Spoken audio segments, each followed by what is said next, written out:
আসসালামু আলাইকুম প্রিয় ভাই বোনেরা, কেমন আছেন? আলহামদুলিল্লাহ অনেক অনেক ভালো আছি।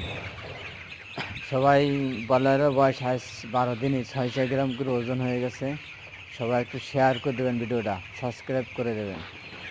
এমডি খোরশেদ আলম আদিকে সবাই ইউটিউবে সাবস্ক্রাইব করে দেবেন। থ্যাংক ইউ, ধন্যবাদ। সবাই বেশি বেশি শেয়ার করে দেবেন, ভিডিওটা কমেন্ট করে দেবেন। সবাই শেয়ার করেন।